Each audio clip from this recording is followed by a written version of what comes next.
Excuse me? Ako? Pakakasal sa lalaking yan? I'm not exactly thrilled either. Don't flatter yourself. Napailing na lang ang attorney sa kanilang dalawa. Alam na niyang magiging magulo ito. Walang ni isa sa dalawang batang ito ang mahilig sa kompromiso, lalo na kung pilit. Ito ang tanging kondisyon upang ibigay ang buong bahagi ng mana ni Don Fidel sa inyong dalawa. 2 taon kayong magsasama bilang mag-asawa. Or else, lahat ng ari-arian ay mapupunta sa foundation. Foundation? Eh di mas okay. Ayoko mapunta sa akin kung kapalitayang. Aruganteng yan. Nakakunutan noo habang nilalaro ang hawak na ballpen. Arugante? Well, sweetheart, kung ayaw mo, mas okay sa akin. Ayoko makisama sa spoiled brat. Binitawan ni Mildred ang pendant at mariing pumikit. Para kay Lolo. Bulong niya sa sarili. Kundi dahil kay Lolo Fidel, ito lang kasi ang tanging taong naniwala sa kanya at tumayo bilang ama, hinding-hindi siya papayag. Pero itong huling bili nito at hindi niya matitiis na hindi sundin. Ay, fine. Gawin natin. Pakasalan kita. Pero tandaan mo to, Dante Bautista. Isang maling kilos mo lang, lalasunin ko yung kape mo. Looking forward to it, Mrs. Bautista to be. At doon nagsimula ang isang kasunduang walang halong damdamin. At magsasama, hindi bilang magkasintahan, kundi bilang magkaaway sa ilalim ng iisang bubong. Ngunit sa mga susunod na linggo, lingid sa kanilang kaalaman, may binabalak ang tadhana. At dumating na nga ang araw ng kanilang kasal. Mainit ang araw pero tila malamig ang mga ngiti. Sa gitna ng lahat, nakatayo si Mildred, nakasimpleng wedding gown pero maganda. Hawak ang bouquet pero hindi ang kamay ng groom. At naroon si Dante. Maayos ang suot na puting tuxedo, matikas, gwapo at parang bored. Halata ang tensyon at ilan sa mga bisita ay nagbubulungan. Iniisip nila kung kasal nga ba ito o isang press conference lamang at ang ilan naman ay nahahalata na tila malamig ang tinginan sa isa't isa at parang mga hindi komportable. Tumunog ang soft music at nagsimula ng seremonya. Lahat ang mata sa altar. Pero kahit pareho silang maganda at gwapo, hindi ito ang typical na fairy tale moment. Habang binabasa ng pari ang mga linya, malamig ang sagot ang dalawa. Kaya naman napapailing na lang ang pari sa kanilang dalawa. Hindi na napigilan ng kanyang kaibigan si Paul na bulungan siya dahil masyado na silang pinag-uusapan ng mga bisita. Bro, kasal to, hindi hostage exchange. Ngumiti ka man lang kahit konti. Bulong ni Paul kay Dante. Bakit akong ngingiti? I just signed away 2 years of my life. Habang nakatayo si Mildred sa tabi ni Dante para sa official wedding photo, pilit ang bawat ngiti. Sa kanyang isip, naririnig pa rin niya ang huling habili ng kanyang lolo na minsan ang tunay na yaman ay hindi pera, kundi ang taong matututunan mong mahalin kahit ayaw mo sa una. Sana tama ka, Lolo. Sana. Matapos ang kasalang puno ng pilit ng ngiti, dinala sina Dante at Mildred sa isang bagong bahay sa isang exclusive subdivision sa Alabang. Isang malawak na modernong tahanan na iniwan ni Don Fidel para sa kanilang dalawa. Walang mga katulong o kahit na sinong bodyguard para na rin masanay na silang mamuhay ng sarili nila at mas lalo pang magkalapit. Sa living room, sabay nilang binubuksan ng mga wedding gifts hindi para magpasalamat, kundi para pag-awayan kung saan ilalagay ang mga ito. Nakasimangot si Mildred habang bitbit ang isang blender. Okay. Seriously? Sino nagbigay ng blender na may pangalan mo lang? Dante and... Dante? Hindi ba dapat tayong dalawa? Baka alam na nagbigay kung sino mas may pakinabang dito. Mukha ka ba nagluluto? Nilapag ni Mildred ang blender na malakas sa lamesa. Excuse me, marunong kaya ako magluto? Mas gusto ko pa to kaysa shelf na puro libro mo lang na how to lead a corporation. Wala bang how to be a decent human being dyan? Alam mo, kung bibigyan ako ng piso sa bawat insulto mo ngayong araw, bilyonaryo pa rin ako pero mas may sense ang kita. Nagkatinginan sila. Parehong irap ang ibinato sa isa't isa. Parehong walang balak umatras. Pag-akyat nila sa second floor, nagsimula na naman ang problema. Itinuro ni Mildred ang master's bedroom. Huwag mo sabihin dito ka matutulog. Kasi ako rin, dito ang bagsak ko. Sorry Mrs. Bautista, pero may pangalan kong headboard. Ako nauna dito. Perfect. Magpatayo ka ng sarili mong kama sa pool area para at least presko ka habang natutulog. Sa huli, napagpasyahan nilang hatiin ang master bedroom. Si Dante sa kama, si Mildred sa maliit na sofa na tinakpan niya ng kumot at pinuno ng throw pillows. Pagpatak ng 11:00 ng gabi, tahimik ang paligid pero hindi ang isip ng dalawa. Tiis lang, kakayanin ko to. Para kay Lolo. Bumulong din naman si Dante habang nakatingala sa kisame. Soon, I'm running far away from this madness. Ngunit sa katahimikang yon, may bahid ang pagkakabigkis, isang hindi may paliwanag na tensyon sa pagitan ng dalawang pusong ayaw magpatalo, pero unti-unting pinaglalaruan ng tadhana. 7:00 ng umaga, mas maaga pa sa alarm clock niya, nagising si Mildred. Marahang bumangon sa kama at agad siya napatingin sa kama at wala na doon si Dante. Ang parte nito sa kama, magulo, lukot-lukot ang bedsheet at nakatambak ang unan sa gilid na para bang lumaban pa ito sa panaginip. Pero ang mas ikinainis si Mildred ay ang hindi man lamang nito pag-imis bago umalis. Akalain mong iniwan pa yung kama na parang dinaanan ng bagyo, na hindi naisip na may kasama na siya sa bahay. Tumayo siya at tinignan lang ang gulong-gulo nitong bahagi. Pinigilan niya ang sarili. Alam niyang maging typical wife na tagalinis ng kalat na lalaking ito. Hindi niya ginalaw. Bumaba siya sa kusina na may konting pag-asa na baka naman, just maybe na si Dante ay naghanda ng kape o kahit man lang toast. Pero anadatnan niya? 3 baso sa lababo, 1 kutsarang may natuyong peanut butter, 1 platong may ketchup, at ang pinaka-highlight, 1 kalderetang take-out box na iniwang bukas. Wow! Kumain na parang prinsipe, nag-iwan ng parang bata. Ang galing, Dante! Palakpakan! Uminit ang ulo niya, pero dahil kailangan niyang pumasok sa opisina, piniling huwag na lang muna ang away. Naligo, nagbihis at huminga ng malalim. Professional mode on. Pagpasok sa opisina ng Ponte Verde Wellness Foundation, sinalubong siya ng masiglang palakpakan at ngiti. Ang mga empleyado nag-aabang sa kanya sa hallway. Good morning, Mrs. Bautista. Napakunot si Mildred pero bahagyang ngumiti. Ilona, please, wag mo na akong tinatawag ng ganyan. Mildred pa rin ako dito. Sorry, pero hindi ko mapigilang kiligin eh. Ikaw na talaga. Asawa na ng Bautista Air. Jackpot! Congrats, Ma Mildred. We saw the wedding post online. Ang ganda ng gown niyo. Pero parang seryoso si Sir Dante sa picture. As in, sobrang seryoso. Hindi yun seryoso. Natural na expression niya yun. Parang may kabuntot na bagyo lagi. Kumindat si Ilona. Pero bagay kayo. Yung tipong sunog at tubig. Opposites attract. Opposites oo. Pero attract? More like krepel. Bulong niya sa isip. Pero kahit punong-puno ng ngiti at pagbati ang paligid, hindi matanggal ni Mildred ang inis niya kay Dante. At sa bawat hakbang niya sa opisina, alam niyang isang buong araw na naman itong magpaparamdam. Hindi sa puso niya, kundi sa pamamagitan ng gulo sa bahay.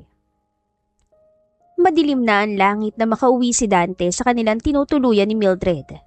Galing sa isang mahaba at nakaka-stress na board meeting, ang tanging iniisip niya lang ay ang makauwi at makakain ng maayos na hapunan. Dumiretso siya sa kusina. Binuksan ang rice cooker. Wala. Ni isang butil ng kanin. Binuksan ang ref pero ang laman nito lahat puro chichirya, juice at isang lalagyan ng malamig na tubig. Bumulong sa inis. Ano to? Bayo convenience store na walang tindera. Napailing siya at dumiretso sa itaas. Umakyat na may bahid ng inis at gutom. Pagbukas niya ng pinto sa kwarto, sumalubong sa kanyang eksaktong eksenang iniwan niya kaninang umaga. Gusot ang kama, nakatihaya pang isang unan sa sahig. Wala ni isang nagalaw. Napahinto siya sandali, saka ngumiti ng kaunting ngiti ng pagkatalo. Ayos ah. Anong klase? Gantihan na pala ang laro ah. Ilan sandali pa ay narinig niya ang tawa mula sa kabilang kwarto. Lumakad siya papunta doon. Bahagyang binuksan ang pinto at nang silipin niya ito, napangiwi siya sa kanyang nakita. Si Mildred, nakapatay ang ilaw. Tanging glow ng TV screen lang ang nagsisilbing liwanag. Nakaupo siya sa sofa na parang bata, nakataas ang isang paa, may hawak na bag ng chichirya sa kaliwang kamay, isang bote ng juice sa kanan. Ang paligid, parang party ng isang teenager. May pillow sa sahig, may popcorn sa carpet. At sa TV, isang lumang sitcom na punong-puno ng baduy na jokes pero halakhak ng halakhak si Mildred. Napabulong muli si Dante at napailing. Talaga nga namang bata.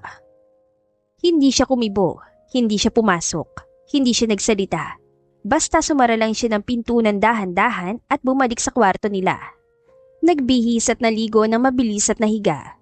Itinulog na lang niya ang gutom at pagkadismaya sa asawa. Pero sa loob-loob niya, alam niyang ito'y ganti ni Mildred dahil sa iniwan niyang kalat sa umaga at sa kawalang pakialam niya sa simpleng bagay.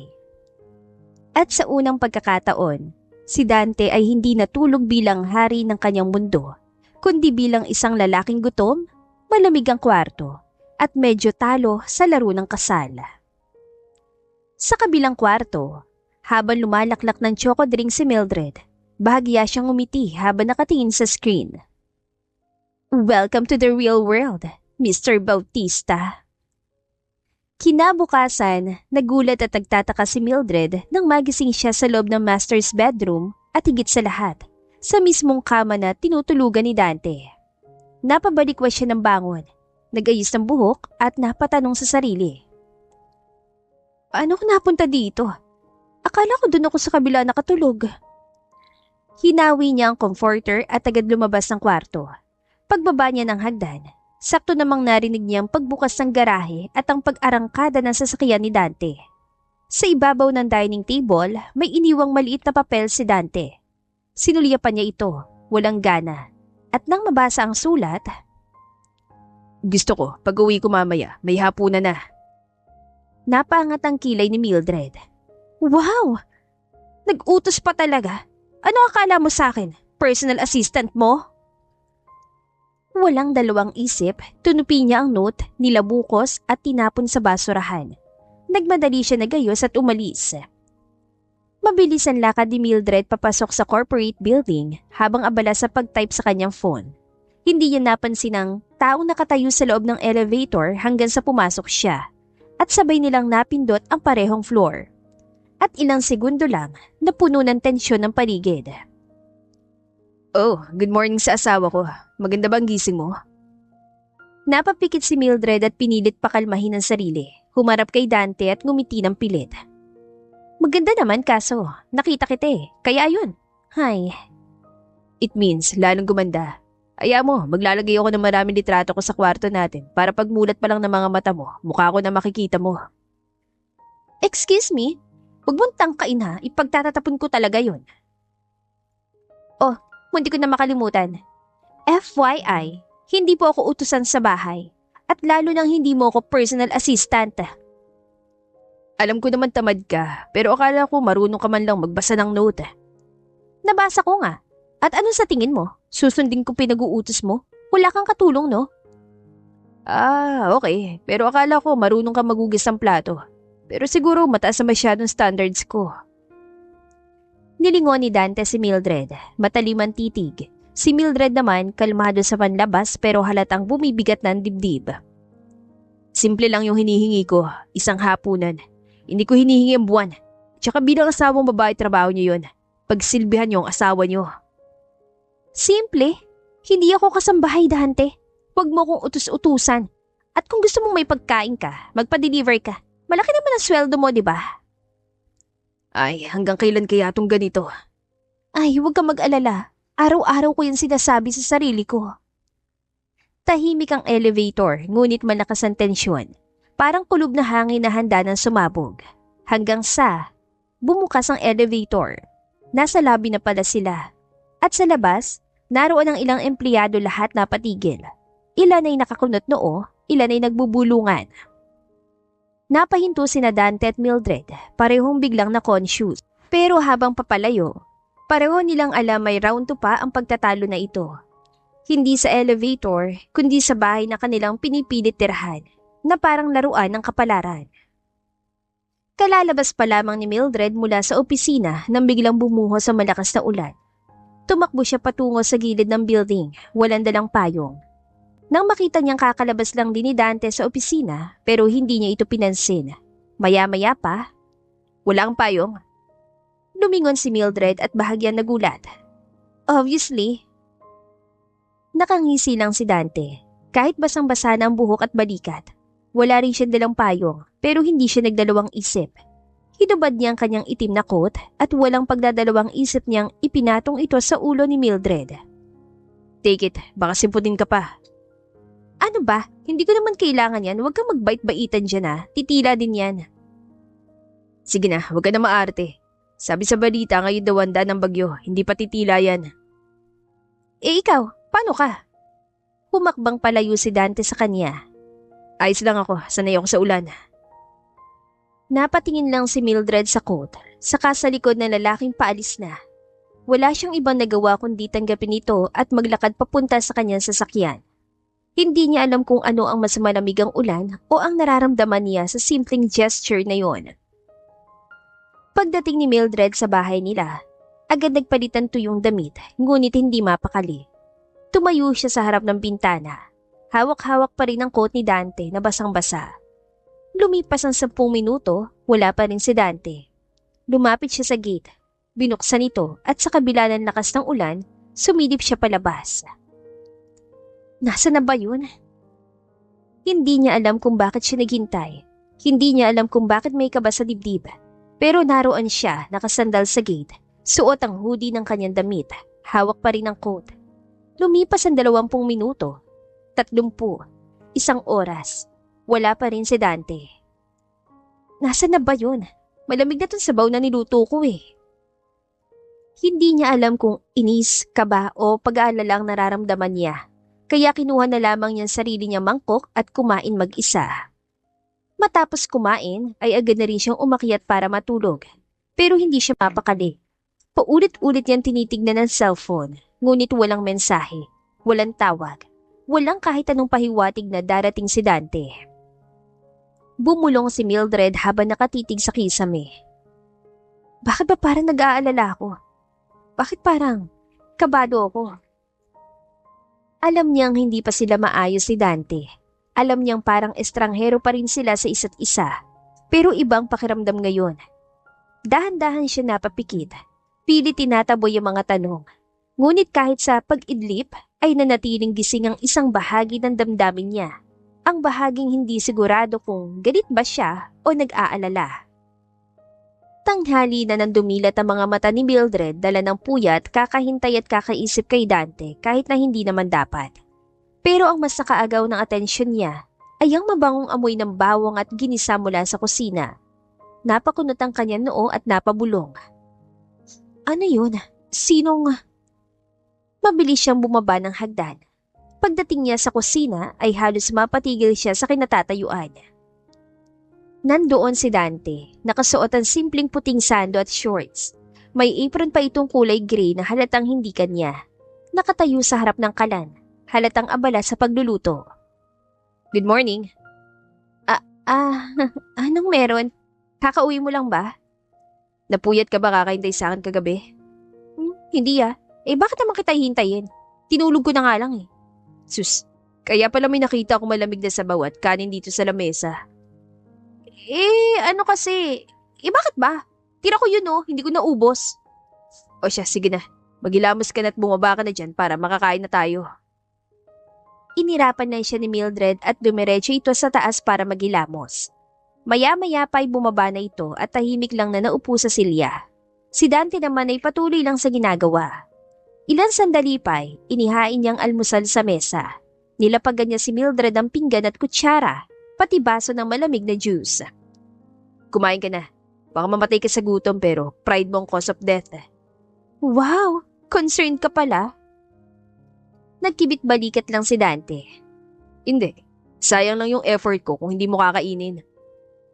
Habang kumakain sila, paminsan-minsan ay napapasulyap si Mildred kay Dante.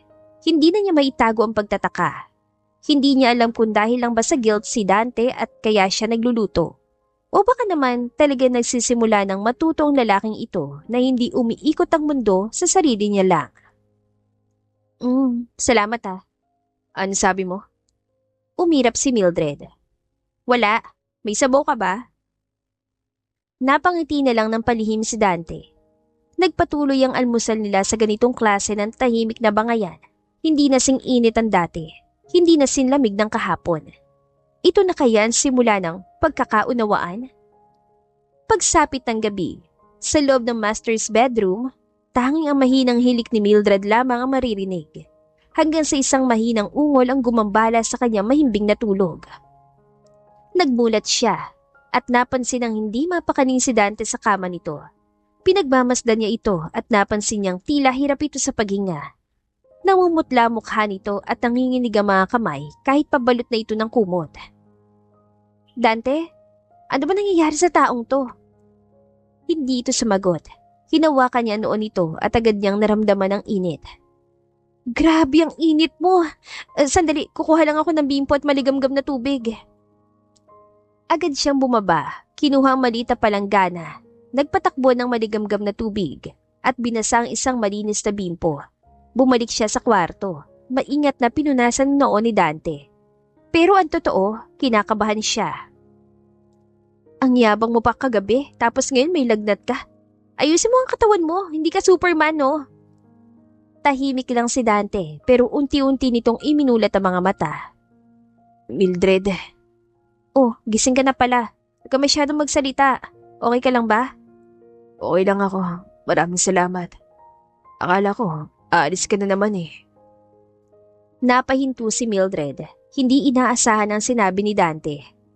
Bakit naman ako aalis? Sanay lang akong walang nag-aalaga.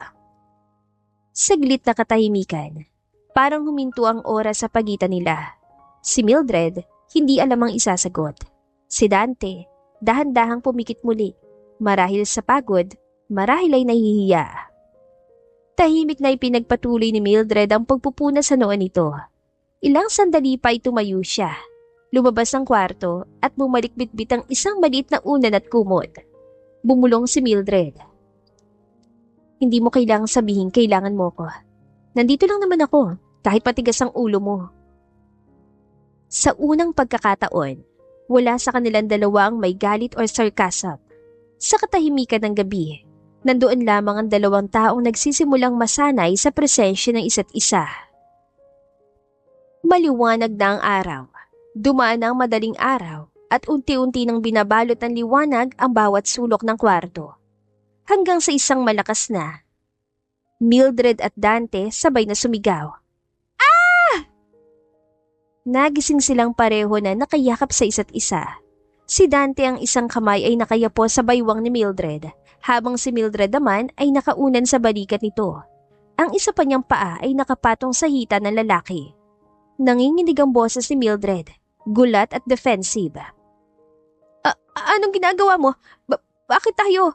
Bakit ganitong ayos natin? Nagulat si Dante at mabilis na umalis sa pagkakayakap. Ako pa talaga? Ikaw natulog dyan kagabi. Dinala mo pang unan mo. Excuse me? May lagnat ka kagabi. Inalagaan lang kita. Napakamot si Dante sa batok. Mukha nahihiya. Ganun ba? Okay na naman ako eh. Bakit hindi ka lumipat? Malamang, inantok na ako kakaalaga sa'yo, no? At saka kung nagising pa ako, hindi ako para tumabi sa'yo, no? Huwag kang ang feeling. Diyan ka na nga. Hinagisan niya ng unan si Dante bago lumabas ng kwarto. Mabilis naman nakailag si Dante at sinalulang ang unan na hinagis nito. Ngumiti si Dante ng bahagya at bumulong sa sarili. Hindi naman pala masamang may nag-aalaga paminsan-minsan. Habang naghahanda si Mildred sa banyo, hindi niya napigilang mapangiti habang binabalikan ng eksena. May inis pa rin, oo, pero may halong kilig na hindi niya maipaliwanag. Magkayakap kami. Ay naku Mildred, tigilan mo nga yan. Habang nag-i-imagine siya, ay nagulat siya na marinig niyang malakas na katok mula sa labas. Pakibilisan, hindi lang ikaw may trabaho, tanghali na ako. Sanay ka namang pumasok na hindi naliligo. Sorry, matagal pa ako. At bumalik na naman nga sila sa umagang walang tigil ang bangayan, pero may namumuunang nararamdaman sa isa't isa. Kahit na wala siyang tulog ng maayos, dala ng gulat sa umaga at ang hindi maipaliwanag na kilig, tila may kakaibang enerhiyang bumalot sa kanya. Pagpasok niya sa building, ay agad siya sinalubong ng kaibigan niyang si Ilona. "Oh, bakit parang ang ganda ng aura mo today, Mrs. Bautista?" Sabay kindat. Napapailing si Mildred at ngumiti. "Grabe ka, wala namang ganun." "Sige na nga, pero halata, spill na. Ano ba nangyari kagabi ha?" Tumuro sa leeg ni Mildred. "Oo, may ngiti sa labi pero may eyebags, ibig sabihin. Hindi ka masyadong natulog dahil sa asawang gwapo?" Natawa si Mildred at binatukan si Ilona. "Loka ka talaga, hindi ganon. May sakit si Dante kagabi, nilagnat, kaya ayun, inalagaan ko." "What? Inalagaan mo? As in nagbimpo-bimpo ka ganon?" "Oh, bestie, baka ikaw na yan." Nagkibit balikat si Mildred. "Hoy, wala yun bilang tao lang. Ayoko namang mamatay yung asawa ko sa lagnat." "Pero kinilig ka, aminin mo." Umiling si Mildred at pilit tumatawa. "Ayoko nga, wala, hindi ko siya gusto, okay?" Ngunit bago pa makasagot si Ilona, bumukas ang elevator at sa dulo ng hallway ay bumungad ang pagdating ni Dante. Nakafit na itim na coat, slacks at may suot pang salamin habang nagbabasa ng hawak na papel. Mabagal ang lahat sa paningin ni Mildred. Parang slow motion sa isang teleserye. Umihip ang hangin kahit wala namang electric fan. Tumunog ang chime sa loob ng kanyang dibdib at napatulala siya habang lumalapit si Dante na tila ba isang bidang lalaking kakagising lang sa shampoo commercial. Napansin siya ni Ilona na kulang na lang ay tumulo na ang laway. "Oh, Mildred, ang bibig mo! Baka lumuwa ng mata mo sa kakatingin." Agad naman napabalik si Mildred sa ulirat. Ha? Hindi tumingin lang ako saglit." "Bestie, yung saglit mong tingin, 5 seconds na. Parang sinukot mo ng buong katawan eh." Lumingon si Dante sa gawin nila at bahagyang umiti, pero sapat para mas lalong manigas si Mildred. Lumapit si Dante sa kanila dahan-dahan. "Good morning." Ngumiti lang ng pilit si Mildred. "Good morning po, Sir Bautista." Sabay siko kay Mildred. Habang papalayo si Dante ay napalingon pa si Mildred at napansin niya na siya rin ay sinulya pa nito. Mabilis na namula ang kanyang pisngi. Bumulong si Mildred sa sarili. "Hindi ako tinatamaan, hindi ako kinikilig. Hindi. Hindi ka tinatamaan? Bestie, yung mukha mo parang puso na nagsasalita." Hindi man aminin ni Mildred, ang puso niyang palaging galit ay tila nabubunutan na ng tinig. At si Dante na dati kinaiinisan niya ay unti-unting nagiging dahilan ng kanyang mga ngiti. Tanghali na noon, tumunog ang lunch bell sa opisina at isa-isa na nagsitayuan ng mga empleyado para magtungo sa pantry o maghanap ng makakainan sa labas. Sa kabilang dulo ng opisina, nakaupo si Mildred sa kanyang mesa habang kausap si Ilona tungkol sa final report nila sa kliyente. Si Ilona, bitbit ang madaming folders. "Bestie, saglit lang magpiprint pa ako. Mamaya na ako kakain, okay lang ba?" "Ha? Isabay tayo, di ba?" Ngunit bago pa makatanggi si Ilona ay biglang lumitaw si Dante, tila ba sinadya ang tiyempo. "Mildred, lunchtime na. Kumain ka na ba? Sabay ka na sa akin." Nagulat si Mildred at bahagyang umiti pero agad nagbago ng tono. "Ay hindi, may kasabay na ako eh. Hintayin ko na lang si Ilona." Walang kaabog-abog na sumagot si Alona at nakangisi pa. "Actually, madami pa akong gagawin, bestie. Baka hindi ako makakain agad. Sumabay ka na sa asawa mo." Napalingon si Mildred sa kaibigan. Parang gusto itong batuhin ng stapler. Ngunit wala na siya nagawa. Lahat ang nasa paligid ay tila napatahimik na makita si Dante na personal na nagyayayang magsabay ng lunch ang kanyang asawa. "Ha? Sige. Hintay mo na lang ako sa baba. Susunod ako, oo." Ngumiti na lang si Dante at agad ding bumaba. At bago din bumaba si Ilona, ay inasar pa niya si Mildred. "Good luck, bestie. Eat well." Habang papunta sa pagkakainan, marami ang napapatingin hindi dahil sa kilig kundi dahil sa gulat. Kilala ang dalawa bilang bagong kasal, ngunit bihira silang makita na magkasabay o nag-uusap ng maayos sa loob ng opisina. Doon sila tumuloy sa maliit at pribadong restaurant malapit sa building. Si Dante ang pumili ng pwesto. Medyo sulok para hindi matao. Habang tumitingin na ng menu si Dante, "Gusto mo na sinigang? O baka gusto mo yung beef stew nila, okay din yun." Nakayuko lang si Mildred, tila naiilang at nahihiya. Kahit ano, ikaw nang bahala." Hindi niya maintindihan kung bakit parang may kabugan dibdib niya. Tahimik lang si Dante, pero may kung anong kakaibang pakiramdam si Mildred sa presensya nito. Hindi na ito yung lalaking palagi niyang kinaiinisan. Parang iba na ang dating. Ilang saglit pa, habang hinihintay ang order. "Salamat pala kagabi." Si Mildred na nagkukunwaring walang alam. "Ha? Saan?" "Sa pag-aalaga sa akin. Hindi ko akalaing gagawin mo yun." Wala yun. Alangang pabayaan kitang mamatay doon. Konsensya ko paano." Natawa ng bahagya si Dante. "Sorry din doon sa kanina. Pagising natin. Di ko kasi alam na yun nangyari eh." "Ano ka ba? Bakit ba yun ang pinag-uusapan natin? Huwag na natin pag-usapan yan dito. Nakakahiya, baka may makarinig." Biglang natahimik ang lamesa. Parehong hindi alam kung paano itutuloy ang usapan. Pero sa kabila ng katahimikan, may something na namamagitan, isang hindi may paliwanag na koneksyon. Lumingon si Dante sa kanya, pero bago pa man siya makapagsalita, dumating na ang pagkain. Bumalik sa dating tono si Mildred, nagkunwaring abala sa pagkain. "Okay, simula ngayon, sabay na tayong kumain kapag lunch, deal?" Napatingin si Mildred at pilit nagpipigil ng ngiti. "Depende, kung hindi ka nakakainis sa umaga." "Deal na rin yun. Yun nga nagpapaganda ng umaga ko yung inisin ka." Inirapan lang siya ni Mildred at nagpatuloy na sila sa pagkain. Sa unang pagkakataon, hindi dahil sa utos o sapilitan, kusang pumayag si Mildred at si Dante, unti-unti na ring pinipiling magbukas ng puso. Ang hindi nila alam, nagsisimula ng mabuo ang isang bagay na wala sa planong pagmamahalan. Lumipas sa mga araw na tila ba mas gumagana ang bawat umaga para kina Mildred at Dante. Hindi man nila tuwirang sinasabi, pero ramdam nilang may unti-unting namamagitan sa kanila.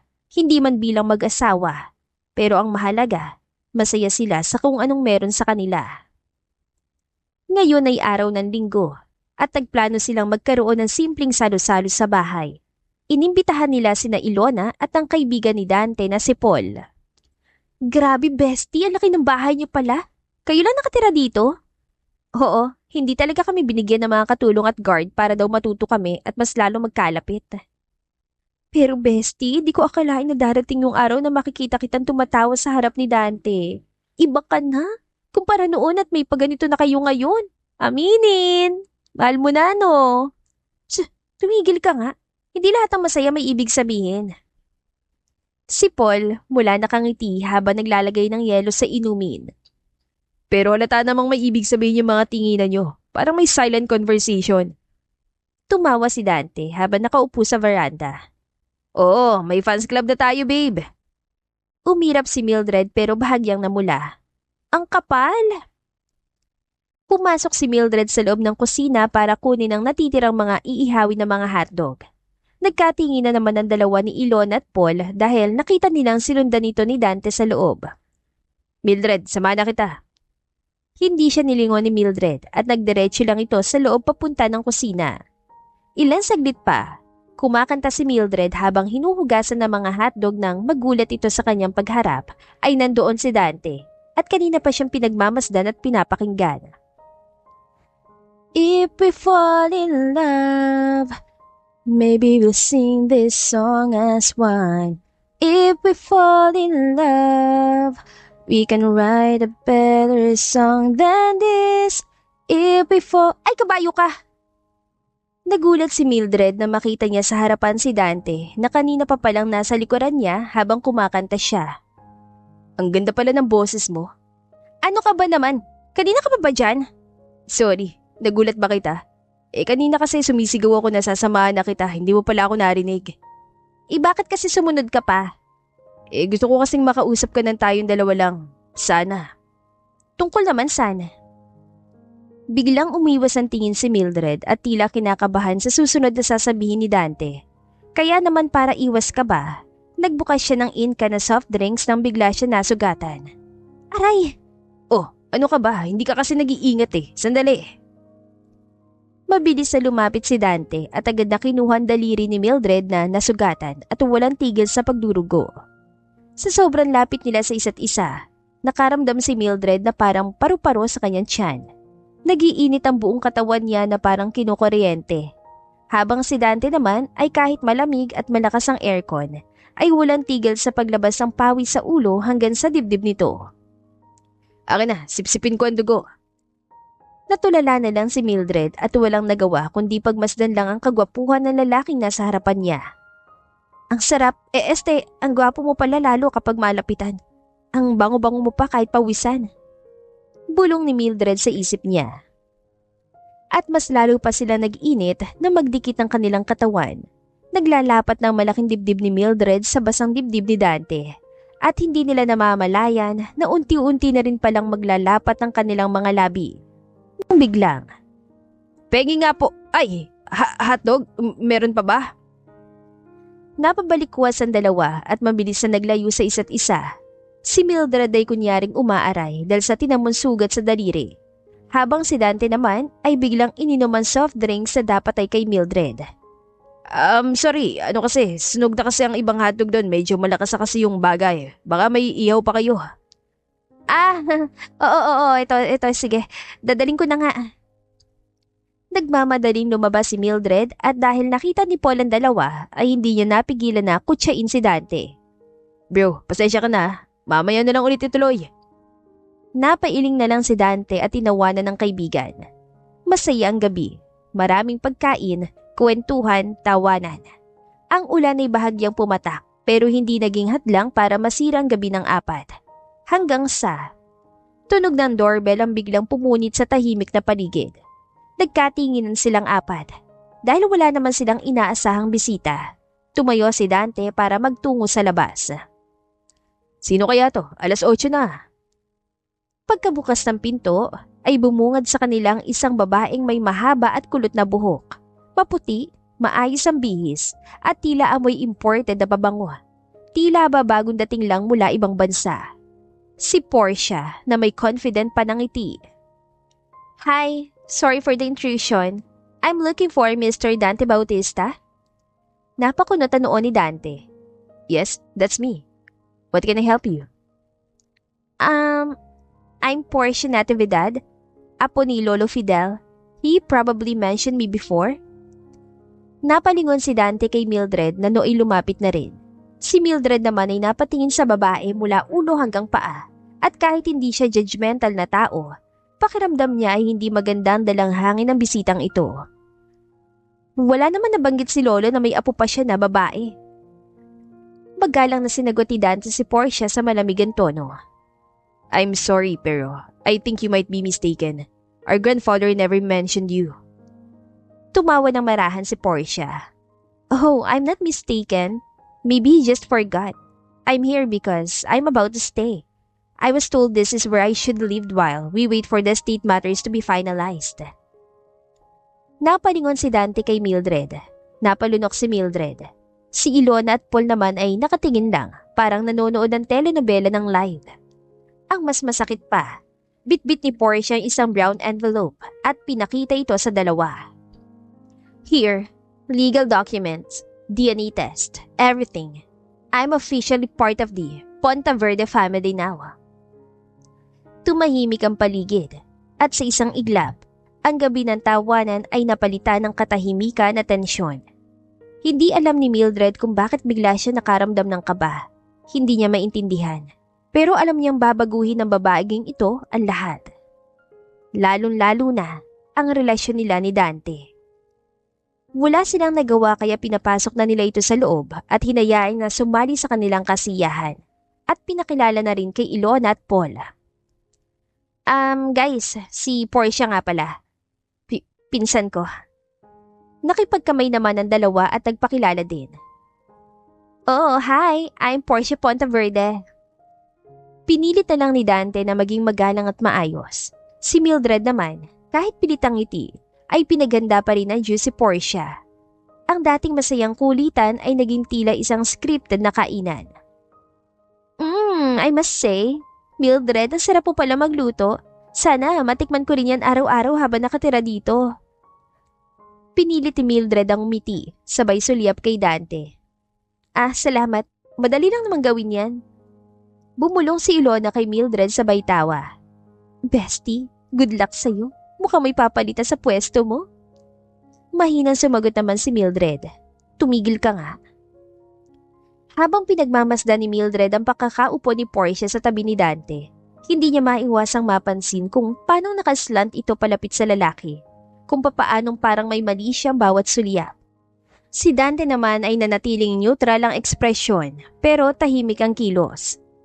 Matapos ang ilang sandali, nagpa siya nang umalis sina Ilona at Paula. Oh Dante, Mildred, paano ba yan? Lumalalim na ang gabi, magdadrive pa ako eh. Hatid ko pa to si Ilona. Salamat sa inyo ha, next time ulit. Sabay yakap naman ni Ilona kay Mildred. Bye bestie, at sa'yo Mildred, Portia pala, welcome na rin. Sana maging masaya ka dito. Tumawa naman ang parang napilitan ng si Portia. Thanks, I'm sure I will.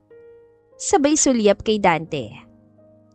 Pagkalabas ng dalawa ay muling naging tahimik ang sala. Si Dante ay tumayo upang ayusin ang ilang gamit habang si Mildred naman ay nagligpit ng pinagkainan. Habang nasa kusina si Mildred ay napabulong-bulong ito. Ang ganda nga niya at ang confident pa. Apo kaya talaga siya ni Lolo Fidel? Bakit ngayon lang siya lumitaw? Habang naglilinis si Mildred, si Portia naman ay malayang umikot sa bahay. Tila pamilyar na agad sa paligid. Nang dumaan ito sa kusina, lumapit ito kay Mildred. By the way Mildred, I heard kayo daw ni Dante ay mag-asawa. Pero parang wala naman. Napatingin si Mildred at marahang umiti. Oo. Ano kasi, baka kasi hindi mo pa kami ganong kilala. And besides, may mga bagay na hindi mo kailangang ipagyabang para lang mapatunayan na totoo. Napangiti lang si Portia, pero halatang may laman ang ngiting yon. At sa likod ng ngiting yon, may simula ng isang tahimik na kompetisyon. Ang gabing yon ay hindi na muling naging tulad ng dati. Habang abala si Dante sa pag-aayos ng kama sa guest room, isinama na niya si Portia paakyat. Dito ka matutulog, maaliwalas yan, at kung may kailangan ka. Ay Mildred, actually, gusto ko sana sa kwarto niyo muna ni Dante matulog. Okay lang ba? Para naman kahit papano makabonding kita, pinsan. Ang tagal ko nawalay sa inyo, di ba? Nanlaki ang mga mata ni Mildred at natigilan. Hindi agad nakasagot. Sa likod ng tanong ay isang pakiramdam ng panghihimasok, pero pinilit niyang magpakumbaba. Sumagot si Mildred na parang napipilitan. Kung yan ang gusto mo, sige. Nang ibaba nila ang gamit ni Portia sa kwarto nilang mag-asawa, agad itong naupo sa kama. Umikot-ikot sa silid na parang tahanan niya talaga. Si Dante, na kakababa lang ng hagdan para sana'y tignan kung maayos ng lahat, ay nagulat sa desisyon. Mildred, sigurado ka dito? Oo naman, okay lang. One night lang naman, di ba? At sa gabing yon, napilitan si Dante na lumipat sa kabilang kwarto. Naiwang magkasama sa iisang silid sina Mildred at Portia na tila may sariling layunin kung bakit nais doon manatili. Habang nakahiga na si Mildred, tinalikuran niya si Portia at pinikit ang mga mata. Pero hindi pa man siya natutulog, narinig niya ang pagsasalita nito. Alam mo Mildred, mabait ka pala.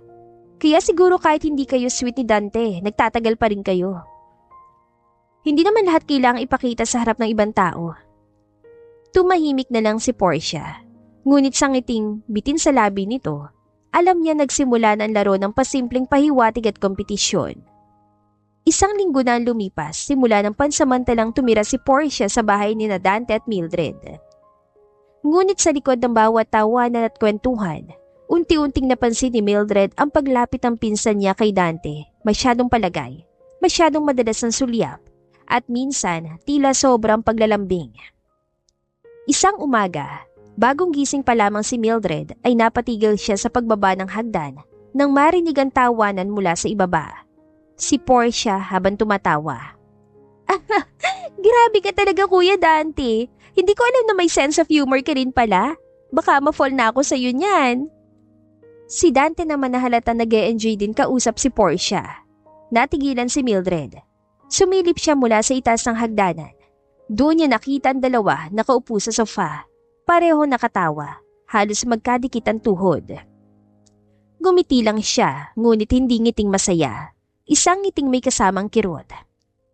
Napansin ni Portia ang mabilis sa pag-alis si Mildred at doon niya naramdaman ang bahagyang tagumpay, isang senyas sa gumagana mga plano niyang palihim. Nandito na tayo. Nagsisimula na siya masaktan. Unti-unti na niyang nararamdaman ang nararapat sa akin. Bulong ni Portia sa kanyang isip. Pagdating sa opisina kinabukasan, habang abala sa kanyang mesa si Dante, paminsan-minsan siyang sumusulyap sa direksyon ni Mildred. Pero sa bawat sulyap niya, tila may pader na namamagitan.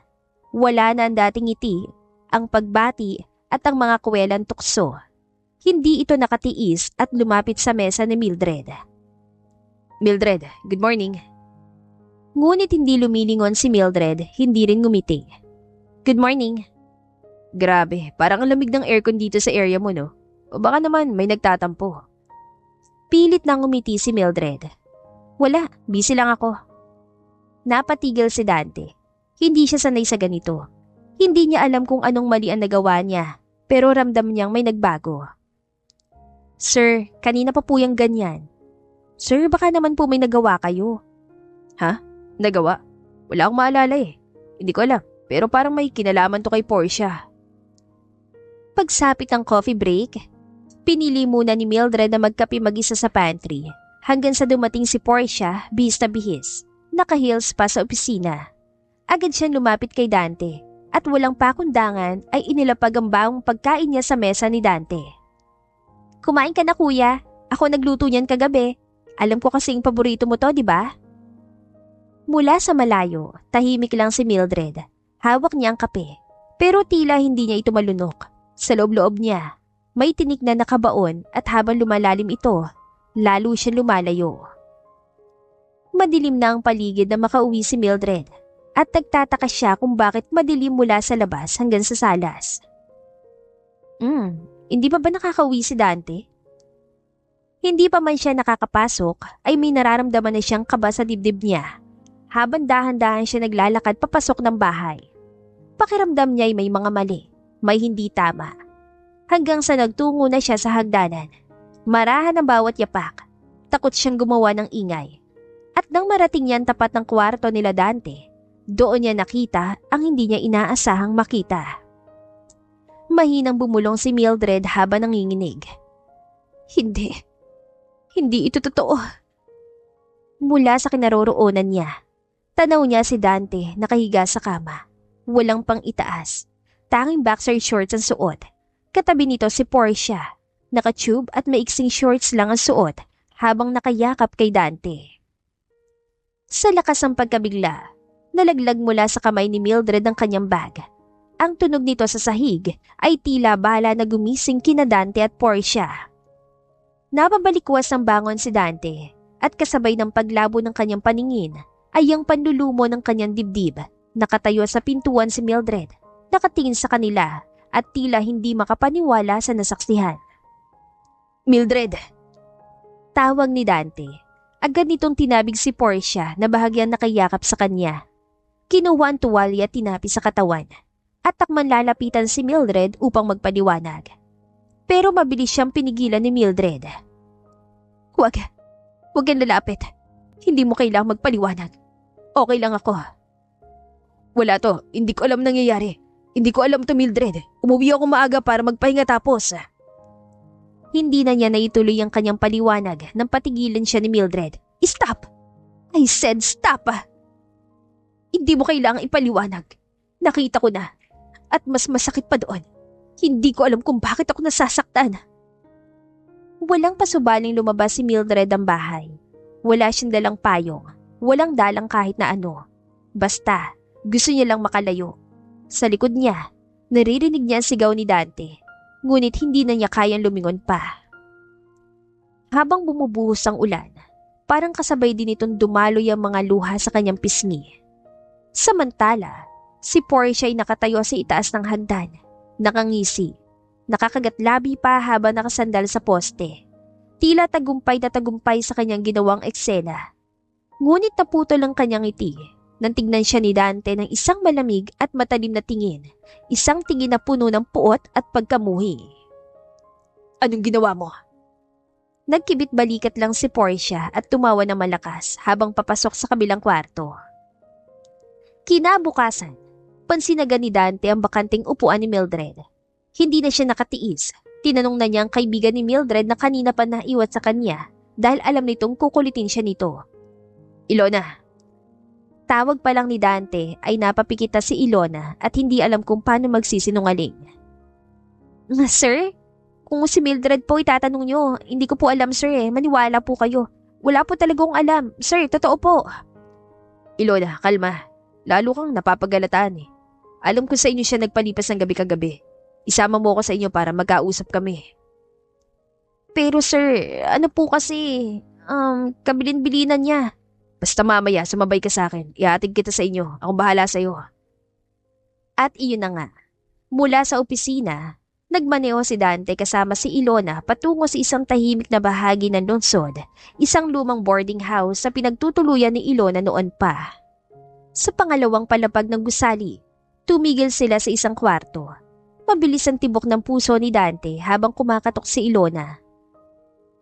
Mildred, sorry, may bisita ka. Saglit lang at bumukas ang pinto. Doon, lumitaw si Mildred maputla at halatang galing sa pag-iyak. Nang magkatinginan sila ni Dante, tila tumigil ang oras. Hindi siya nagsalita. At bago pa makapagsalita si Dante, isinara niya ang pinto sa harap nito. Sumigaw si Dante sa labas. Mildred, please, hayaan mo makausap kita. Kahit 5 minuto lang. Hindi mo nakita ang buong katotohanan. Ang sakit na nakita ko, Dante. Sapat na yun para malaman kung hindi ko na kaya muling pagkatiwalaan ng kahit sino.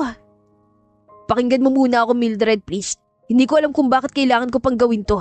Nagugula na rin ako, Mildred. Patuloy lang sa paghikbi si Mildred sa loob at hindi pa rin nilalabas si Dante. Makalipas ang ilang minuto, umalis na rin ito. Saka naman kinausap ni Ilona si Mildred. Umalis na siya. Bakit ayaw mo siyang kausapin para magkaliwanagan kayo? Teka, bakit nga ba nagkakaganyan ka? O wag mo sabihin. Oo, Ilona. Tamang iniisip mo. Hindi ko nga alam kung kailan. Kung paano, basta alam ko mahal ko na siya kaya ako nasasaktan ngayon. Alam na ba niya? Bakit hindi mo ipagtapat sa kanya? Mag-asawa kayo, di ba? Paano ko pa gagawin yun kung may Portia na? Hindi na lang siguro. Hindi na niya kailangan malaman. Alam mo, Mildred, lumaban ka. At saka bakit ikaw ang umalis doon? Bahay niyo yun.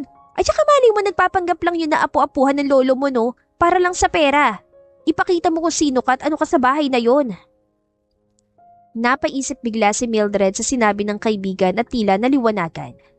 Umagang-umaga, bumalik na muli si Mildred sa kanilang bahay upang harapin si Portia at ipakilala kung sino nga ba siya sa buhay ni Dante. Isang malalim na buntong hininga ang pinakawalan niya bago pumasok sa loob. Sa pagpasok niya sa loob, unang sumalubong sa kanya ang amoy ng pritong itlog at kape. At sa gitna ng kusina, nakaupo si Portia, nakataas ang isang paa sa silya, naka-boyleg shorts at isang malaking t-shirt na bakat ang dibdib, halatang walang suot na bra. Hindi umiwas ang tingin si Mildred, hindi siya napatigil. Sa halip ay diretsyo naglakad patungong ref at kumuha ng malamig na tubig. Ngising-ngisi pa si Portia habang umunguya. Oh wow, look who's back. Akala ko hindi ka nababalik after what you saw. Natrauma ka ba, pinsan? Yung nakita ko? Alin doon? Yung maitim mo singit o yung pagyakap sa asawa ko?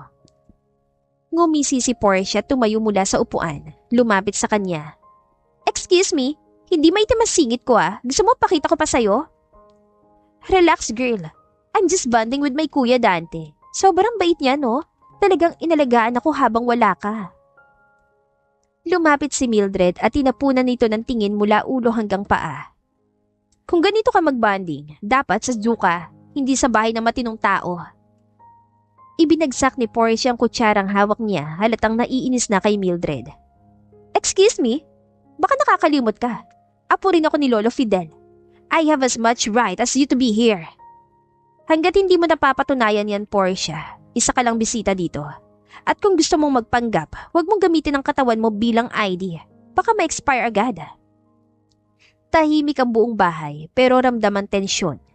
Ilang segundong nagtitigan ng dalawa. Si Portia, pigil ang galit. Si Mildred, taas noo, panatag sa paninindigan niya.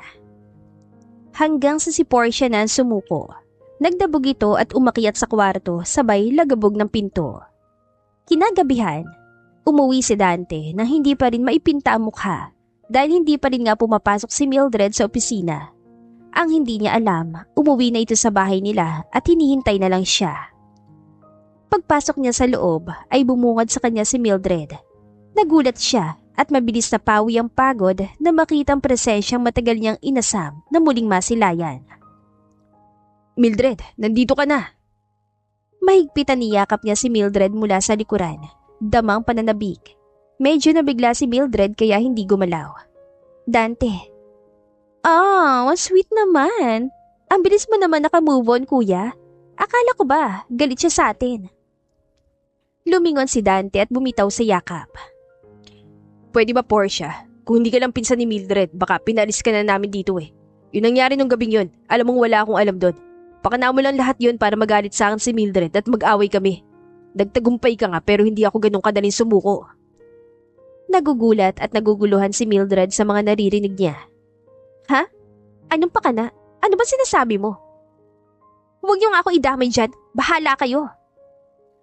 Umalis na si Portia para makaiwas sa binunyag ni Dante sa kanya.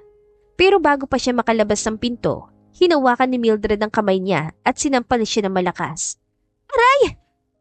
Mula sa malakas na sampal na binigay ni Mildred kay Portia, ay gulat na gulat si Dante. Mildred! Ay, sorry, napalakas. Bala ko lang kasi sanang i-check kung gaano kakapal yung pisngi mo eh. Kaso, napalakas pala kaya naging sampal sa sobrang kapal siguro ng pagbumukha mo, daman-dama mo. Alam mo, Portia, minsan hindi nakakatuwan sobra mong pagiging komportable. Minsan kailangan mo ring matutong rumespeto sa espasyo ng iba. Walang ibang nasagot si Portia at nagpatuloy na lang palabas sa bahay habang hawak-hawak ang kaliwang pisngi niya na nag-iinit dahil sa sampal ni Mildred sa kanya. Makalipas ang ilang minuto at kalmado na si Mildred, naupo sila ni Dante sa sala para pag-usapan ng tungkol sa kanila. Okay ka na ba? Grabe, hindi ko akalain gagawin mo yun. Hindi ko rin alam ba't ko nagawa yun. Pero deserve niya yun. Salamat at umuwi ka na. Hindi ko alam kung paano ko harapin to kung hindi ka pa nagpakita. Tumingin si Mildred sa kanya ng seryoso. Mildred, pwede ba magtanong? Ano yon? May nararamdaman ka na ba sa akin? Huminga ng malalim si Mildred at biglang kinabahan sa tanong sa kanya ni Dante. Ilang sandaling katahimikan. Pasensya ka na. Masyado yata kitang nape-pressure. Pero gusto ko lang malaman mo, Mildred, na mahal na kita. Hindi ko nga alam kung kailan pa kung paano, ano nangyari. Basta ang alam ko, mahal na kita, Mildred, at ayoko mawala ka. Kaya nung gabing nakita mo kami ni Portia, ayokong paniwalaan mo yung nakita mo, dahil hindi ko magagawa sa'yo yun. Sorry. Ha? Sorry? Hindi mo ba ako mahal? Wala ka bang nararamdaman sa akin? Pero nagulat siya nang bigla siyang hinalikan ni Mildred para matigil ang pagsasalitan niya. At dahil nadala na siya ng init nila pareho at pagkasabik, ay hinawakan niya ang bewang ni Mildred at dahan-dahan silang humiga sa sofa at doon naganap ang una nilang pagtatalig. Doon nila mas naramdaman ang kanilang pagmamahal para sa isa't isa. 10 oras na ng gabi na makauwi si Portia sa bahay, habang mahimbing na natutulog ang dalawa. Nagising si Mildred dahil sa panunuyo ng lalamunan. Tahimik siyang bumangon para uminom ng tubig sa baba. Pero bago pa man siya makarating sa kusina, isang pamilyar na tinig ang gumambala sa katahimikan. Si Portia, medyo lasing, malakas ng boses, may hawak na baso ng alak. Alam mo, kundi dahil sa galing kong umarte. Matagal na ako napalayas dito. Ang dali-dali nilang paikutin. Lalo na si Dante. Akala mo kung sino matinong lalaki. Nagpapadala lang din naman pala sa lambing. Tsk. Mildred, palaban lang sa una. Pero sa dulo, iiyak din yun, gaya na dati. Napahinto si Mildred. Tila binuhusan siya ng malamig na tubig. Dahan-dahan siya lumapit sa bintanang bahagyan nakabukas at sinilip ang pinanggagalingan ng boses.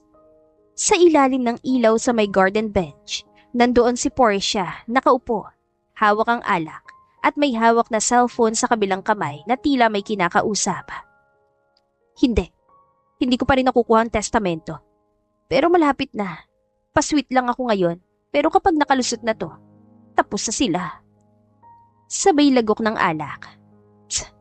Apo ni Lolo Fidel? Ako? Tanga lang ang maniniwala. Doon tuluyang nandamig ang katawan ni Mildred. Lahat ng alinlangan niya sa katauhan ni Portia, ngayon ay may laman na. Totoo, lahat ng kilos, salita, pagpapanggap, isang malaking palabas. Biglang lumingon si Portia sa paligid at sa taas, parang may naramdaman. Tumigil ito sa pagsasalita, kinilatis ang paligid. Napaurong si Mildred at mabilis na gumapang papunta sa kama nila ni Dante. Sa tabi niya, himbing pa rin ang asawa. Ngunit sa isip ni Mildred, gising na gising ang katotohanan. Maaga pa lang ay abala na si Mildred sa pag-aayos sa mga gamit ni Portia. Wala siyang iniwang bakas ng pagdududa ngayon ang araw ng katotohanan. Habang si Dante ay abala sa kusina, nagkakape, wala pang kamali-malay sa ilalantad ng asawa niyang si Mildred. Ano to? Sabay turo sa mga maleta niya at ibang gamit. Bakit nakaimpake lahat ng gamit ko? Hindi na ako magpapaligoy-ligoy pa. Aalis ka na, Portia. Tapos ng palabas mo. Anong pinagsasasabi mo? Wala akong ginagawa. Sumabad si Mildred at dahan-dahan lumapit. Wala ka nang mapagkakaila, Portia. Narinig ko lahat kagabi. Lahat ng kasinungalingan mo. Ang pagpapanggap mo bilang apo ni Lolo Fidel. Ang plano mong kunin ng testamento. Pati ang pag-akit mo sa asawa ko. Natigilan si Dante. Halos mabitawan niya ang hawak. Ang mga salitang binitawan ni Mildred ay tila dagger sa pagitan nilang tatlo. Napatitig siya kay Portia, naghahanap ng paliwanag. Portia, totoo ba to? Lahat ang sinabi ni Mildred? Hindi yan totoo. Nagkakamali ka. Pinagtatanggol lang niya ang sarili niya dahil nagsiselo siya sa atin. Wala akong kailangang ipagtanggol, Portia. Ako ang asawa. Ikaw ang panauhin. At ngayon, alam na namin na totoo. Wala ka ng karapatang manatili dito. Napayuko si Dante. Hindi pa rin siya makapaniwala. Sa dami ng pinagdaanan nila ni Mildred, sa wakas, ito na ang rason kung bakit tila laging may sagabal. Isang kasinungalingan, isang mapanilang nakabit ng kahapon.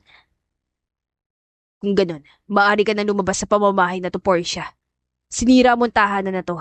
Isa kang malaking gulo. Umalis ka na at bumalik ka sa pinanggalingan mo. Walang nagawa si Portia kundi akayin lahat ng gamit niya palabas. Pero bago siya tuluyan lumabas, nag-iwan siya ng huling salita. Akala niyo tapos na to. Hindi pa ako tapos sa inyo. Pagsisisihan yung pinaalis niyo ko. At sa paglalakad ni Portia sa kanyang maleta palabas ng pintuan, tila nawala rin ang mabigat na ulap sa bahay na yon. Wala man sigawan, wala man suntukan, panalo pa rin ang katotohanan. Makalipas ang mahigit 1 buwan, naging maayos ang kanilang pagsasama nang mawala si Portia sa bahay nila. Naging tunay na mag-asawa ang turingan ng dalawa at tunay na rin na nagmamahalan. Gabi ng Biyernes. Dapat sana'y masayang hapunan para kina Dante at Mildred. Naghanda pa naman si Dante ng isang romantic dinner para sa kanilang dalawa ni Mildred. Ang buong akala pa niya ay overtime ito kaya hindi pa rin umuuwi. Ang hindi niya alam ay nasa kamay ito ni Portia. Hindi mo ko dapat hinamon, Mildred. Hindi mo alam kung anong kaya kong gawin. Nilapitan si Mildred. Tinanggal ang panyo nakatakip sa bibig nito. Wala kang karapatang gawin to, Portia. Anong gusto mo? Pera? Alam kong ikaw lang ang hadlang. Kung wala ka, akin si Dante. At ang mana ni lolo mo? Malapit nang mapasakin. Kailangan ko lang ng konting tulong mula sa asawa niya. Habang nagsasalita si Portia, tumunog ang cellphone niya. Inilagay niya ito sa loudspeaker at si Dante ang tumatawag. Portia, nasan si Mildred? Wala pa siya hanggang ngayon. Anong ginawa mo sa kanya? Kalma lang, Dante. Gusto mo siya makita? Madali lang naman eh. Ulo ng asawa mo, kapalit ay 5 milyon at lahat ng ari-arian nyo, maging ang bahay na binigay sa inyo, ibibigay mo sa akin. Bukas sa bukas ang 10:00 ng gabi sa warehouse sa Santa Lucia. Mag-isa ka lang dapat. Kapag may nakita akong mga pulis, isasama ko na si Mildred sa impyerno. Naiintindihan mo? Huwag mong gagalawin si Mildred. Portia, oo, ibibigay ko lahat ng gusto mo. Basta huwag mo lang sasaktan ang asawa ko. Sweet yun naman. Paano kaya kung hilingin kong ikaw din na maging kapalit? Hayop ka talaga, Portia. Wala kang kasing sama. Kahit ano pang mapunta sa iyong kayamanan, hindi mo pa rin makakamtan ng tunay na kaligayahan. Tandaan mo yan. Mildred! Ibinaba ni Portia ang tawag at lumapit muli kay Mildred. Maghanda ka. Sa oras na makuha kong gusto ko, tapos ka na. Samantala, naguunahan ang tibok ng dibdib ni Dante habang hawak ang cellphone. Tinawagan agad niya si Paul at si Ilona. Hindi siya papayag na masaktan si Mildred, kahit na buhay pa niyang kapalit. At sa kalagitnaan ng dilim at ulan ng gabi nang darating ang sagupaan. 10:00 ng gabi, madilim ang paligid. Tanging ilaw na sasakyan ni Dante ang nagbibigay liwanag sa madamong daan papunta sa abandonadong warehouse sa Santa Lucia. Bumubuhos ang ulan. Kasabay ng pagdagundong ng kulog, tila nagpapatibok pa ng mas mabilis sa dibdib ni Dante. Bitbit niya ang isang attache case na may 5 milyong piso at ilang dokumento na hinihingi ni Portia kasama ng deed of inheritance na magsasabing siya ang legal na tagapagmana ni Lolo Fidel. Huminto siya sa harap ng warehouse at marahan sumigaw. Portia! Nandito na ako! Ito na ang gusto mo, lumabas ka na! Ay, ang bilis mo naman, pinsan. Napakadali mong kausap. Pakawalan mo na si Mildred. Ipakita mo siya. Gusto ko siya makita. Nang buo at ligtas. Mula sa sulok ng madilim na warehouse, lumabas si Mildred, nakagapos pa rin ang kamay at may takip sa bibig. Basang-basa siya at mukhang pagod. Hawak-hawak ng 2 tauhan ni Portia. Mildred! O ayan, buhay pa naman. Pero hindi ko may papangakong ganyan pa rin siya mamaya kung hindi mo ibibigay ang lahat sa akin ngayon din. Walang pulis, wala akong kasama. Ako lang. Ibibigay ko lahat pero pakawalan mo muna siya. Inilapag ni Dante ang attache case at ang envelope ng mga dokumento. Dahan-dahan namang inilalakad ni Portia si Mildred paabante pero habang palapit, palihim niyang iniabot sa isa sa mga tauhan ng baril. Bumulong si Portia sa 2 tauhan niya. Pagkakuha ko ng pera, tapusin mo na silang 2. Napansin ni Dante ang kilos ng lalaking may dalang baril. Mabilis siyang kumilos. Umugong ang isang putok, pero hindi siya tinamaan. Sa halip, tinamaan ng siko ni Dante ang lalaki at bumagsak ang baril sa sahig at nagsimula na ang kaguluhan. Nagpakawala ng suntok si Dante sa isa sa mga tauhan. Tumakbo si Mildred papalapit habang sinusubukang alisin ang tali sa kamay niya. Humawak si Portia sa baril at tinutok ito kay Mildred. Pero maagap na naitulak ni Dante si Portia palayo hanggang sa bumagsak ito sa tumpok ng kahon. Mabilis na naalis ni Mildred ang piring at sumigaw kay Dante. Dante! Dahan-dahan, may baril siya! Tumakbo ka na, Mildred! Lumabas ka na dito! Tumawag ka ng pulis! Pero bago pa makaalis si Mildred, muling bumangon si Portia nakatingin na masama, duguan ng noo, at muling tinutok ang baril. Sige, Mildred! Subukan mo tumakbo! Kung ayaw mo sumabog ang utak mo dyan sa kinatatayuan mo! Walang hiya ka talaga, Portia! Wala kang kasing sama! Ay nako, kung hinatian mo lang kasi ako sa mana mo, edi sana walang ganitong eksena ngayon. Umugong pang tensyon sa loob ng warehouse. Nakaluhod na si Dante, habang hawak ng 2 tauhan ni Portia. Ngunit sa mismong sandaling yon, isang malakas na sigaw ang narinig mula sa likod. Pulis to! Ibaba mga kamay! Mula sa likuran, 2 tauhan ni Portia ang agad na napaluhod nang tutukan sila ng mga rumesponding pulis kasama ang 2 pamilyar na mukha. Sumigaw si Paul habang papasok. Dante! Mildred! Naiiyak si Ilona habang papalapit sa kaibigan. Diyos ko, okay lang ba kayo? Okay ka lang ba? Nagulat si Portia. Ang mga mata niya'y naguluhan. Tila nalilito kung tatakbo ba siya, lalaban o susuko. Ngunit wala na siyang ibang mapuntahan. Paligid niya ay mga pulis at wala nang tumatakbo para sa kanya. Hindi na nakapagpigil si Mildred. Lumapit siya, tinapunan si Portia na matalim na tingin. Tahimik lang ito habang hinuhuli. Ngunit bago pa siya tuluyang isakay sa police car, nagsalita pa ito ng huling beses. Hindi pa rin kayo bagay. Wala kayong karapatang maging masaya. Hindi namin kailangang hingin ng karapatan sa iyo, Portia. Dahil ang pagmamahal, hindi pinepeke. Habang dinadala na si Portia sa kulungan, magkayakap sina Dante at Mildred, habang yakap din sila ng kanilang mga kaibigan. Ang dilim sa pagitan nilang dalawa ay tuluyan ng lumiwanag. Makalipas ang ilang buwan mula sa pagkakahuli ni Portia, tuluyan ang nagbago ang lahat. Bumalik sa tahimik at masayang pamumuhay sina Dante at Mildred. Mas naging matatag ang relasyon nila, hindi dahil perpekto sila, kundi dahil pinili nilang magpatawad, magmahal, at ipaglaban ang isa't isa sa kabila ng lahat. Sa likod ng hardin, masayang nagkukwentuhan ang mag-asawa.